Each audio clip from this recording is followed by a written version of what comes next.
Local ದಂಗಲ್ಗೆ ಮುಹೂರ್ತ fix.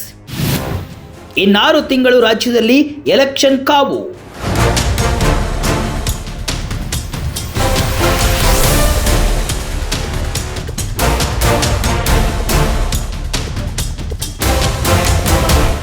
Vijaya Karnataka web ವೀಕ್ಷಕರಿಗೆ ನಮಸ್ಕಾರ.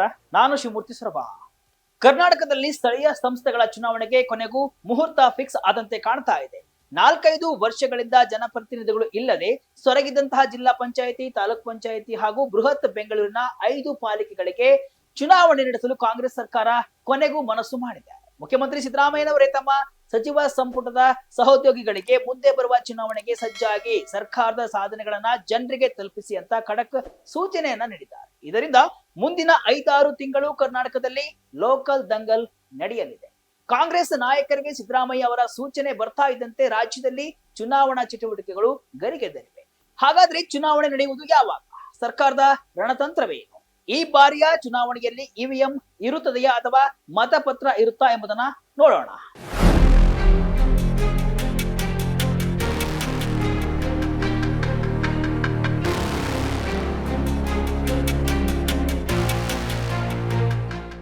ಹೌದು, ಕಳೆದ ಒಂದು ಅವಧಿಯಿಂದ ಜನಪ್ರತಿನಿಧಿಗಳು ಇಲ್ಲದೆ ಕೊರಗುತ್ತಿರುವ ರಾಜ್ಯದ ಸ್ಥಳೀಯ ಸಂಸ್ಥೆಗಳಿಗೆ ಚುನಾವಣೆ ನಡೆಸಲು ಸರ್ಕಾರ ಮುಂದಾಗಿದೆ.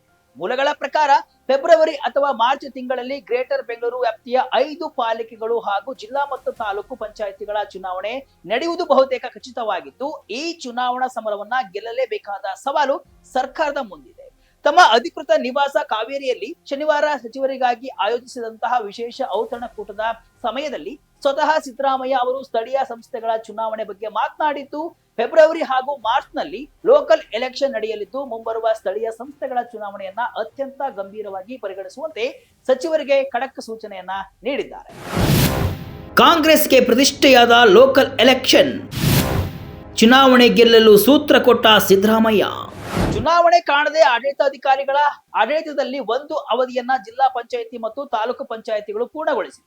ಇದರ ಜೊತೆ ಬಿಬಿಎಂಪಿಗೂ ಚುನಾವಣೆ ನಡೆಯದೆ 4 ವರ್ಷ ದಾಟಿದೆ. ಈಗ ಬಿಬಿಎಂಪಿಯನ್ನ ಜಿಬಿಎ ಮಾಡಿ ಬೆಂಗಳೂರನ್ನ 5 ಪಾಲಿಕೆಗಳಾಗಿ ವಿಂಗಡಿಸಲಾಗಿದೆ. ಈ 3 ಚುನಾವಣೆಗಳನ್ನ ಗೆಲ್ಲುವುದು ಕಾಂಗ್ರೆಸ್ ಪಕ್ಷಕ್ಕೆ ಪ್ರತಿಷ್ಠೆಯ ಪ್ರಶ್ನೆಯಾಗಿದೆ.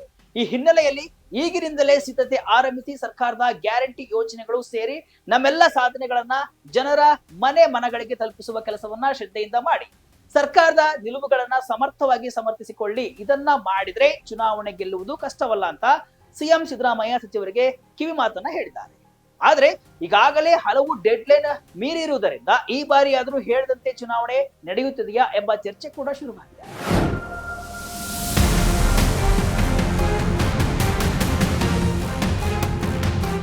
ಸಿಎಂ ಸಿದ್ದರಾಮಯ್ಯ ಅವರು ಫೆಬ್ರವರಿ ಅಥವಾ ಮಾರ್ಚ್ ನಲ್ಲಿ ಗ್ರೇಟರ್ ಬೆಂಗಳೂರಿನ 5 ಪಾಲಿಕೆಗಳಿಗೆ ಹಾಗೂ ಅದೇ ಟೈಮ್ ನಲ್ಲಿ ಜಿಲ್ಲಾ ಪಂಚಾಯಿತಿ, ತಾಲೂಕು ಪಂಚಾಯಿತಿ ಚುನಾವಣೆ ನಡೆಯಲಿದೆ ಅಂತ ಹೇಳಿದ್ದಾರೆ.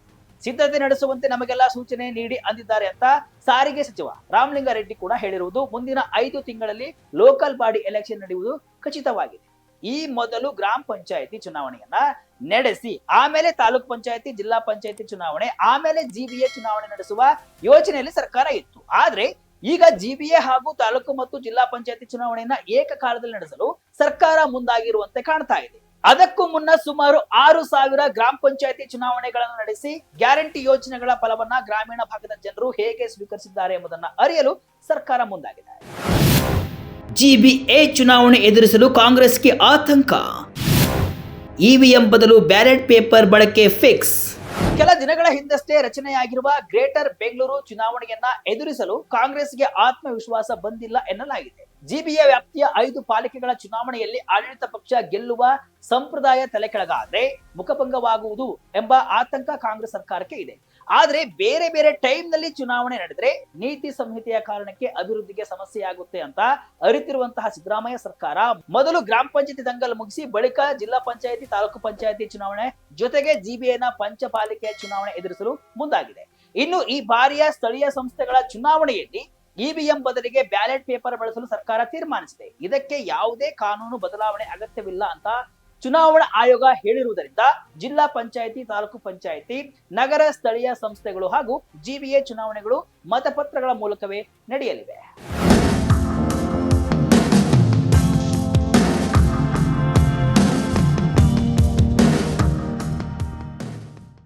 ಸಕಾಲಕ್ಕೆ ಚುನಾವಣೆಗಳನ್ನು ನಡೆಸುವುದು ಸಾಂವಿಧಾನಿಕ ಹೊಣೆಗಾರಿಕೆಯಾಗಿದ್ರೂ ಕ್ಷೇತ್ರ ಪುನರ್ವಿಂಗಡಣೆ, ಮೀಸಲಾತಿ ಗೊಂದಲ ಹಾಗೂ ನ್ಯಾಯಾಲಯದಲ್ಲಿನ ಪ್ರಕರಣಗಳಂತಹ ನಾನಾ ನೆಪಗಳನ್ನ ಮುಂದಿಟ್ಟುಕೊಂಡು ಸ್ಥಳೀಯ ಸಂಸ್ಥೆಗಳ ಚುನಾವಣೆಗಳನ್ನ ಮುಂದೂಡುತ್ತಲೇ ಬರಲಾಗಿತ್ತು. ಇದರಿಂದ ರಾಜ್ಯದಲ್ಲಿ ಪ್ರಜಾಪ್ರಭುತ್ವದ ವಿಕೇಂದ್ರೀಕರಣದ ಆಶಯವೇ ಸೊರಗಿ ಹೋಗಿದೆ ಎಂಬ ವ್ಯಾಪಕ ಟೀಕೆಗಳು ಕೂಡ ಕೇಳಿಬಂದಿತ್ತು. ಜನಪ್ರತಿನಿಧಿಗಳೇ ಇಲ್ಲದೆ ಜಿಲ್ಲಾ ಪಂಚಾಯಿತಿ ಮತ್ತು ತಾಲೂಕು ಪಂಚಾಯಿತಿಗಳು ತಮ್ಮ ಒಂದು ಅವಧಿಯನ್ನೇ ಪೂರ್ಣಗೊಳಿಸುತ್ತಿವೆ.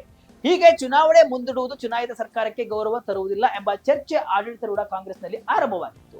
ಈ ಆಂತರಿಕ ಒತ್ತಡವೇ ಇದೀಗ ಸರ್ಕಾರವನ್ನ ಚುನಾವಣೆ ನಡೆಸುವ ತೀರ್ಮಾನಕ್ಕೆ ಬರುವಂತೆ ಮಾಡಿದೆ. ಕಾಂಗ್ರೆಸ್ ತನ್ನ ಕೇಡರ್ಗೆ ಸಿದ್ಧರಾಗಲು ಸಂದೇಶ ರವಾನಿಸ್ತಾ ಇದ್ದಂತೆ ಎಲೆಕ್ಷನ್ ಸುಳಿವರಿತ ಬಿಜೆಪಿ ಮತ್ತು ಜೆಡಿಎಸ್ ಕೂಡ ತಮ್ಮ ಸಿದ್ಧತೆಗಳನ್ನ ಆರಂಭಿಸಿವೆ. ಜಿಲ್ಲಾ ಪಂಚಾಯಿತಿ, ತಾಲೂಕು ಪಂಚಾಯಿತಿಗೆ 9 ವರ್ಷದ ಹಿಂದೆ ಚುನಾವಣೆ. ಜಿಬಿಎಗೆ ಚುನಾವಣೆ ನಡೆದು 10 ವರ್ಷ ಆಗಿದೆ. ಕರ್ನಾಟಕದಲ್ಲಿ ಕೊನೆ ಬಾರಿ ಜಿಲ್ಲಾ ಪಂಚಾಯಿತಿ ಹಾಗೂ ತಾಲೂಕು ಪಂಚಾಯಿತಿ ಚುನಾವಣೆ ನಡೆದಿದ್ದು 2016ರಲ್ಲಿ. ಆಗ 30 ಜಿಲ್ಲಾ ಪಂಚಾಯಿತಿಗಳಲ್ಲಿ ಕಾಂಗ್ರೆಸ್ 10, ಬಿಜೆಪಿ 7, ಜೆಡಿಎಸ್ 2 ವಶಪಡಿಸಿಕೊಂಡಿದ್ರೆ 11 ಜಿಲ್ಲಾ ಪಂಚಾಯಿತಿಗಳಲ್ಲಿ ಅತಂತ್ರ ಫಲಿತಾಂಶ ನಿರ್ಮಾಣ ಆಗಿತ್ತು. 5 ವರ್ಷದ ಬಳಿಕ 2021ರಲ್ಲಿ ಮತ್ತೆ ಚುನಾವಣೆ ನಡೆಯಬೇಕಿತ್ತು.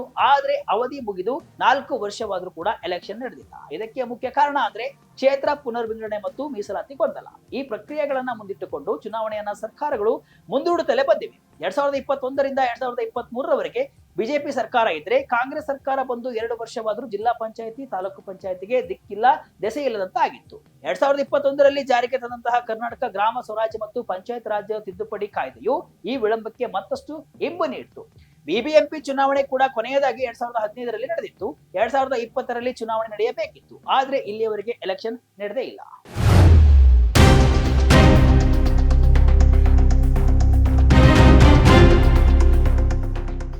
ಒಟ್ಟಿನಲ್ಲಿ ದೀರ್ಘಕಾಲದ ವಿಳಂಬದ ನಂತರ ರಾಜ್ಯದಲ್ಲಿ ಲೋಕಲ್ ಎಲೆಕ್ಷನ್ ಪರ್ವ ಶುರುವಾಗಲಿದೆ. ಮುಖ್ಯಮಂತ್ರಿಗಳೇ ಕಾಂಗ್ರೆಸ್ ನಾಯಕರಿಗೆ ರೆಡಿಯಾಗಿ ಅಂತ ಸೂಚನೆ ನೀಡಿರುವುದರಿಂದ ರಾಜಕೀಯ ಪಕ್ಷಗಳ ಚಟುವಟಿಕೆ ಬಿರುಸುಗೊಂಡಿದೆ. ಗ್ಯಾರಂಟಿ ಯೋಜನೆಗಳೇ ಸರ್ಕಾರದ ಪ್ರಮುಖ ಅಸ್ತ್ರವಾಗಿದ್ರೆ, ಸರ್ಕಾರದ ವೈಫಲ್ಯಗಳನ್ನ ಮುಂದಿಟ್ಟುಕೊಂಡು ಕಣಕ್ಕಿಳಿಯಲು ವಿಪಕ್ಷಗಳು ಸಜ್ಜಾಗ್ತಿವೆ. ಆದ್ರೆ ಫೆಬ್ರವರಿ, ಮಾರ್ಚ್ನಲ್ಲಿ ಹೇಳಿದಂತೆ ಸರ್ಕಾರ ಚುನಾವಣೆ ನಡೆಸುತ್ತಾ ಎಂಬುದೇ ಜನರ ಪ್ರಶ್ನೆ.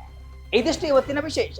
ಇದೇ ರೀತಿಯ ಹಲವು ವಿಶ್ಲೇಷಣೆ, ಮಾಹಿತಿ ಅಷ್ಟೇ ಅಲ್ಲ, ಮನರಂಜನೆಯ ವಿಡಿಯೋಗಳಿಗಾಗಿ ವಿಜಯ ಕರ್ನಾಟಕ ವೆಬ್ಸೈಟ್, ಫೇಸ್ಬುಕ್ ಹಾಗೂ ಯೂಟ್ಯೂಬ್ ಪೇಜ್ ಅನ್ನು ಫಾಲೋ ಮಾಡಿ. ಧನ್ಯವಾದಗಳು.